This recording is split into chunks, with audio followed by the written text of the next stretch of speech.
Hey guys, I'm going to try to do a little bit of a Phrygian type of lesson here. This is going to probably be a long lesson. I'll do chapters. I'll try to make it as brief as I can, but it's going to be long. So if you don't like long videos, I don't know, skip to the chapters. I'm going to do a little talking here up front just to kind of describe the method and kind of what I'm going for. If you're familiar with the song Double Talking Jive, he's playing in a very Phrygian scale, which I didn't even know what that meant until fairly recently. Took a bit of a deep dive on YouTube. So I'm going to put links down below to guys who explain it really well as far as music theory. They'll show all the positions. They'll show all you need to know. So I'm not going to really do that. I don't think I couldn't do that.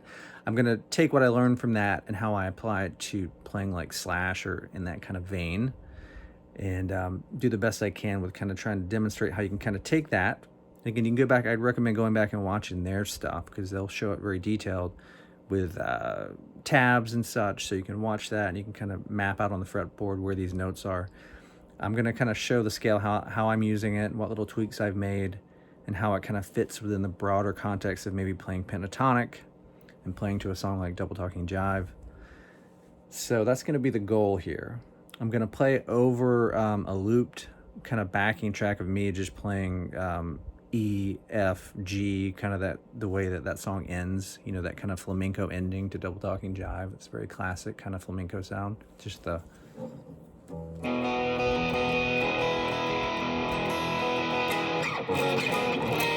that kind of thing, right? So I'm going to play over that. I'm going to play just the scale over it in kind of 3 notes per string-ish. I'm going to do it very repetitively, though, so you can kind of get a sense of how to use that. It's not going to be me trying to show off and how well I can play. It's just going to be playing the notes, so you can kind of hear it and hopefully hear how it fits over those chords.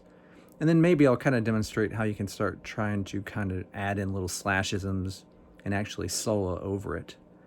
And then maybe in this lesson I'm going to do one or two structured licks that are a little bit more complicated, that sound slashy or whatever, that will apply to this same scenario. So that's going to be the goal. So just to think of it this way, I look at everything kind of through the pentatonic lens because that's what I learned first, and it's just kind of my way I orient myself to the guitar. So when somebody says, hey, we're going to play an E, I'm thinking a lot about box 1. I know the other boxes, but let's think about this chord progression from the point of view of box 1 pentatonic, right? But we're going to add in these other notes for the Phrygian thing. So just, again, start with the same root note, but we're going to do this.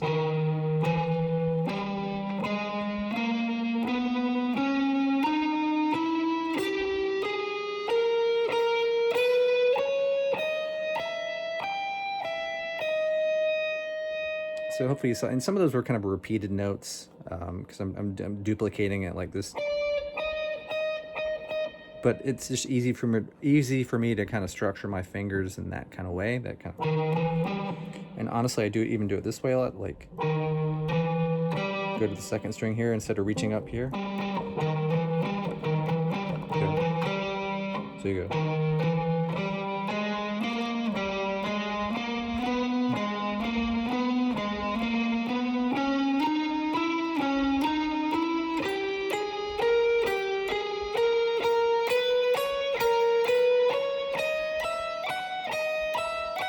Now this note, it's not really part of the scale, but it works, and you'll see when I start playing over it that you'll maybe use that note too.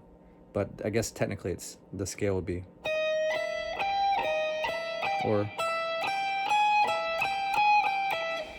but again, you can go back to those guys' lessons and you'll see all the notes and they'll lay it out with tabs. But for me, I'm gonna play the backing track, or it's not really a backing track, it's just me looped playing that chord progression. I'm just going to repeat that over and over again a few times, so hopefully you'll kind of see how it fits, right? So again,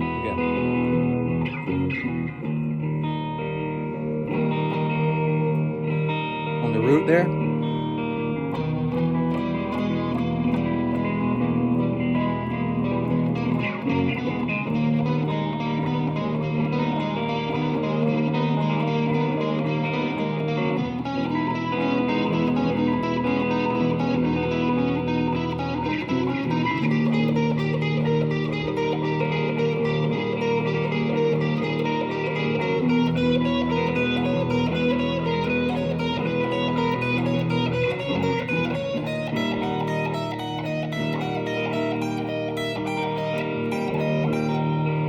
see, that kind of works at it. Just walking along the scale.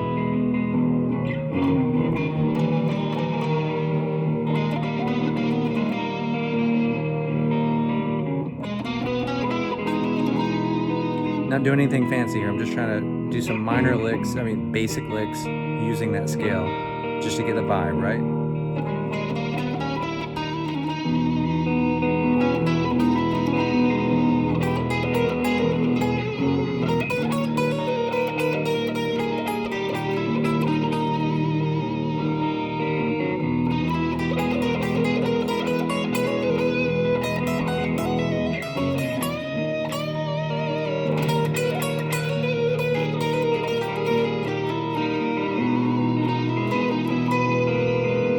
Reaching outside a little bit.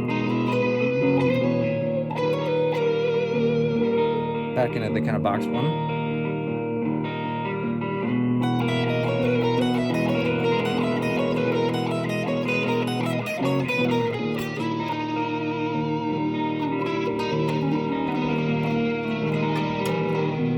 A little messy there, but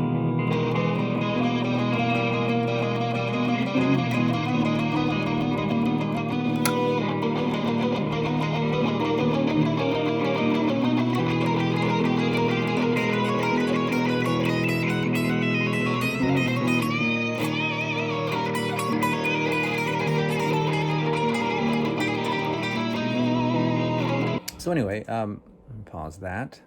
Hopefully that was making some sense. I know I kind of went into it a bit there, but I was just trying to kind of show you how you kind of get a feel for that. I started adding in some slashisms, but again, the main thing is just to know that scale. And again, I think about it in relation to box one pentatonic. Think of it that way. If you come down here to these notes,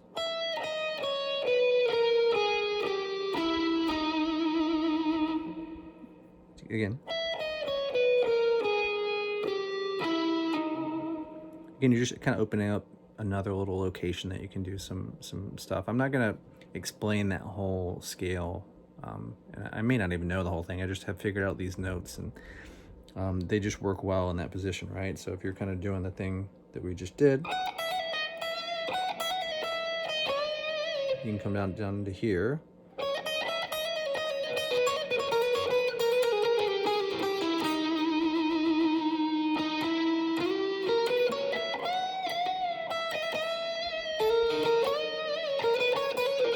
So you can kind of go back and forth in those positions. So again, it's just these notes.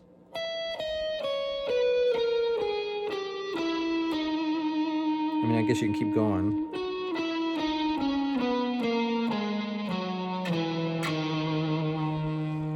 I have a pretty decent ear, so sometimes I sit and just play that chord progression that I played earlier, and I just sit there and map it out and just walk up and down and find those 3 note per string kind of things, right? That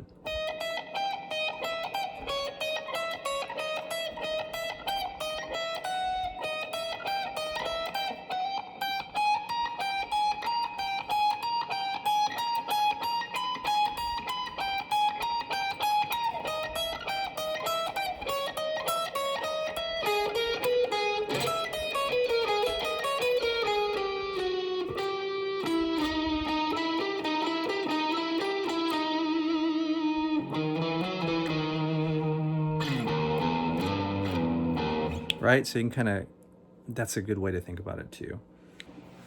Okay, so for lick one, I was thinking something like this, and kind of in this, what we're calling kind of the box one area, but reaching up a little bit to these notes. So starting there and going.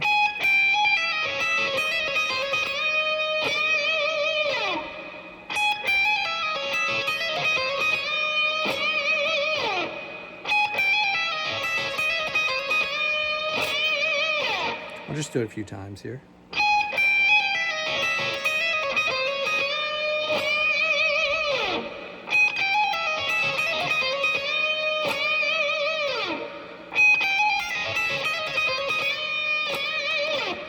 So yeah, I was keeping it kind of basic here. Well, I should say basic, but not running down too many strings just at first here. So I think this is just a good chunk to try to learn here in this position.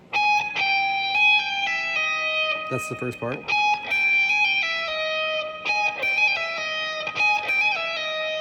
which sounds pretty exotic, I think. So you do that, then go.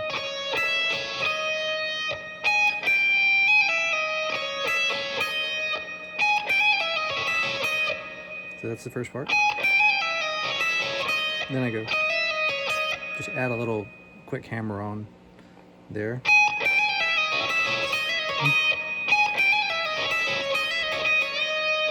So you could do that, or you can add in the...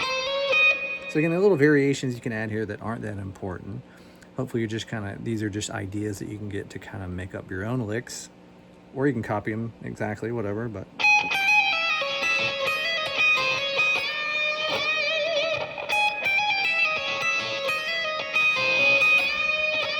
I guess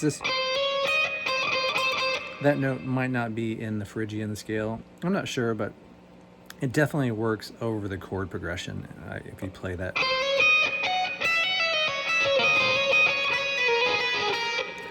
Just adding that in, it definitely fits. But so you can leave it in or out, but I was just going.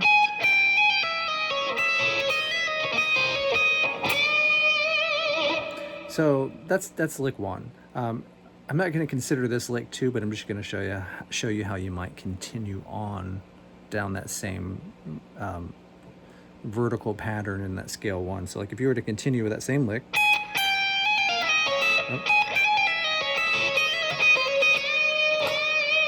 you might then go, or,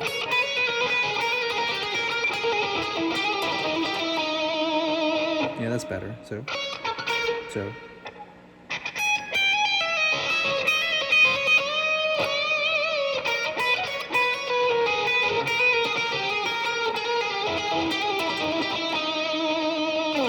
Again, I'm just targeting those notes that we went over at the beginning with those scales. So if you're not sure what I'm doing, I'm just targeting those notes that we went over. I'm not going to do it again since I've already shown it, but if you know those notes, and then I'm just doing kind of typical slash legato kind of things, right? So then I go.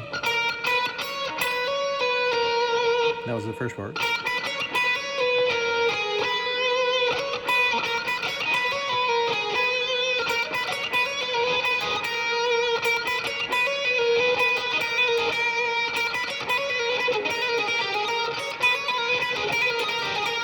So I think I was doing that.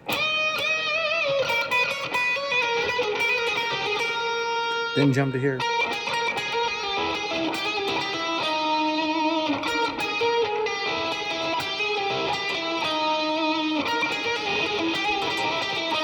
You can kind of get you hear at times I'm doing the kind of staccatoed palm muting to give it that kind of sound, that more aggressive sound.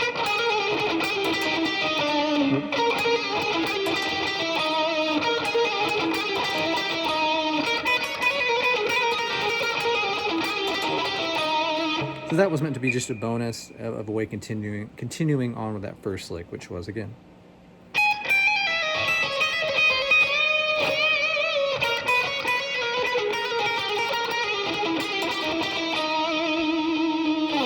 So again, just kind of going down that scale, and you'll see I'm kind of repeating some notes. There's some duplicate notes due to my hand positioning. You can take that out or you can vary it, but I'm just trying to give you an idea of some licks that I came up with, and when I'm kind of improvising, I might just run through something like that. So I think that's good for lick 1. Okay, so here's what I had in mind for lick 2.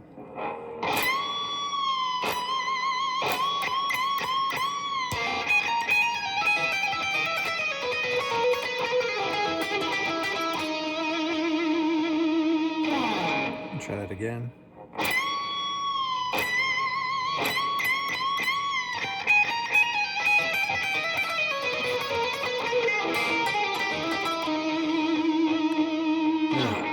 Couple bum notes there, but not really warmed up today, so I'm hitting a little, didn't sound quite perfect, but I played that run on the intro lick, or the intro kind of solo at the beginning.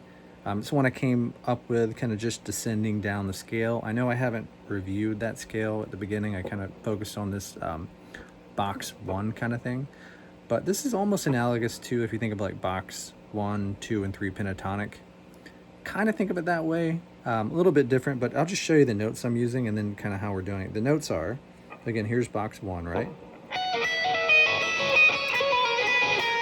Coming up to here. So those are the notes on the first string. And that's the second string, so.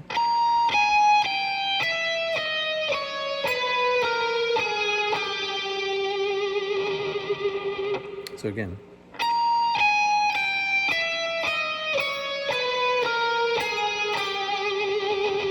So if you know those notes, that's kind of walking down that Phrygian scale kind of horizontally into the kind of box 1 kind of position, right?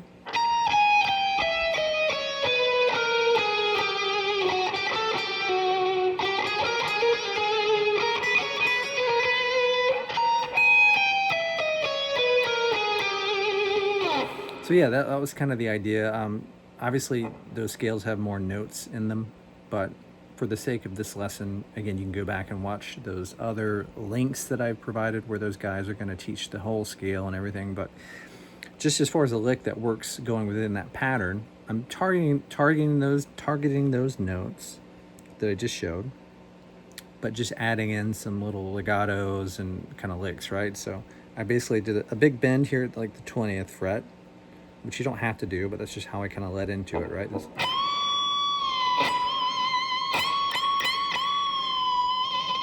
Then go into this.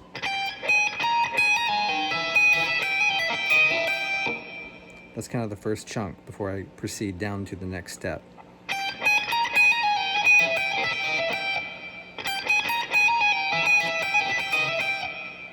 Again, it's kind of that same kind of pattern. I kind of get stuck in doing it. It's just kind of a quick little kind of sequence that I can do legato in.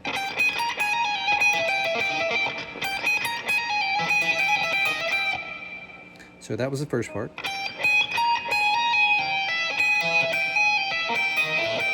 And I immediately go to the second string with my pinky and go.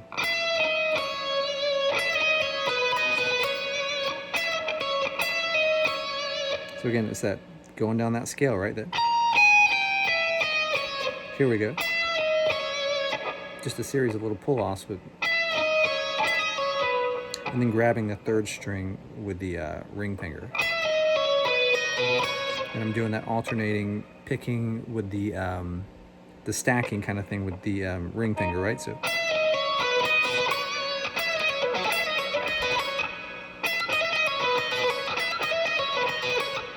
Except in the sequence, I don't do this. But you could do that like that there. I am just doing the quick run down the... Honestly, I did it that way just so it could fit in the timing of when I was playing the original. To the rate of that song that I was playing to, the double talking jive, the way to make it fit was just to go...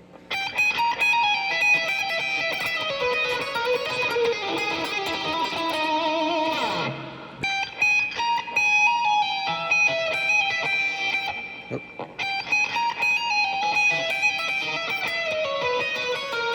So again.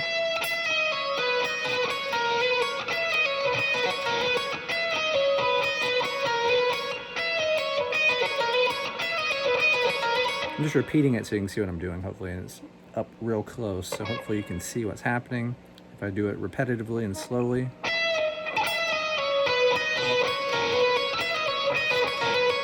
So again.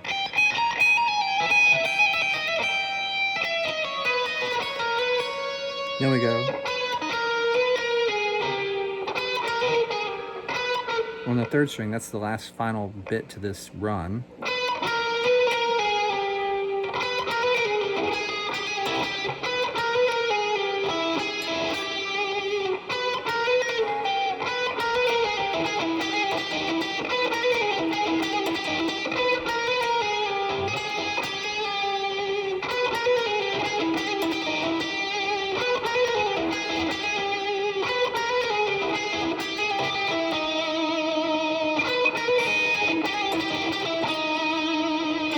So I think I've done it probably about enough there. I'm just going to do it one more time. So again, the bend.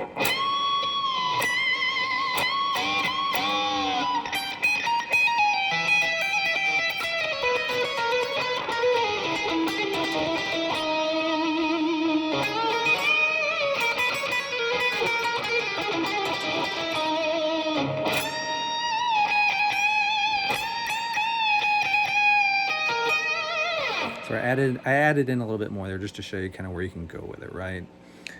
But hopefully you can see those notes. So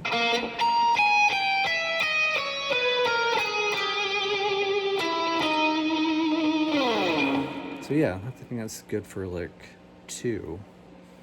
Okay guys, for this final lick, it's really not going to be so much a lick, but more of just giving you another option for scale, you know, different scales and kind of runs you can do. I am basing it on something I did in the solo at the beginning, this kind of ascending run, this kind of...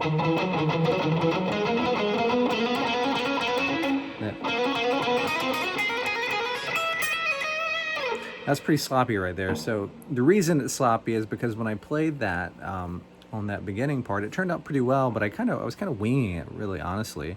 I mean, I was improvising, and when I went back and watched it, I was actually surprised at how good it sounded. But hopefully what we can take from that is I can show you the scales. I can kind of show you what I was going for. Hard for me to totally replicate it, but I'll show you what I did. Again, and just so you know the scale, and again, I didn't wing the scale. I mean, I was actually hitting the notes from the Phrygian scale, but I just kind of wing that part of this. So the scale is, if you go to the 7th fret, 5th string, and just do this.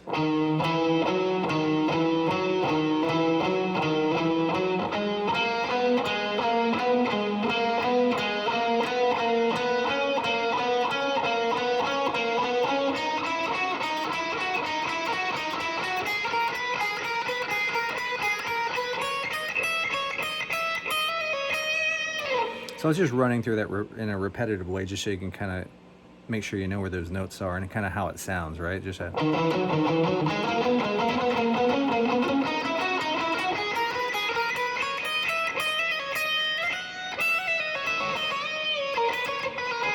So it's all connected there, but so again, you can do whatever you want with that. When I went back and watched what I did, which I think it turned out pretty well, surprisingly, for just kind of riffing like that. I did that kind of heavy palm muted, alternate picking on the first kind of 4 measures of that, where I just went.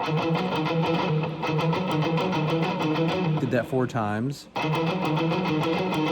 Then went up to the next string, just went 1 time with the same kind of alternate picking, palm muted thing. So then when I went up to this position, I just went into the kind of the rapid fire legato thing, where I think I went something like.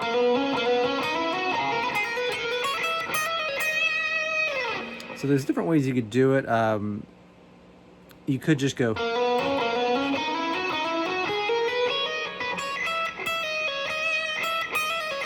Something like that, right?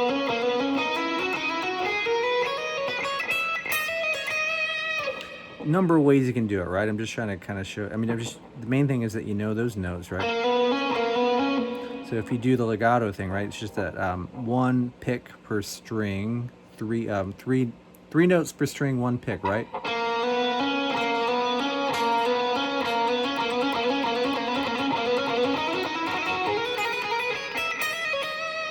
So you can do various things. Another way you could do it, I mean, you could just go straight up, right? This.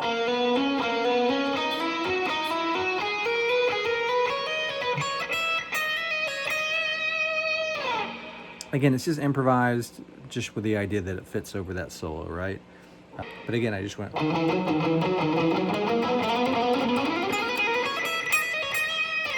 That was pretty decent. That was close. But just, again, to break that down one more time. I know this part is pretty self-explanatory, this first. So I won't do it so many times. So just. When you get to hear it, it's just that legato.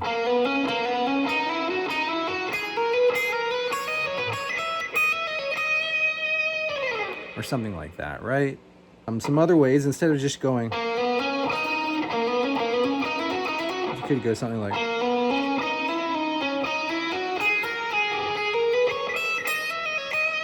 So kind of a different kind of alternating pattern.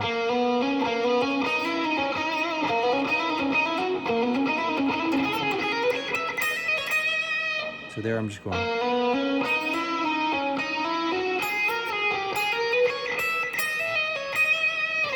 Try that one more time.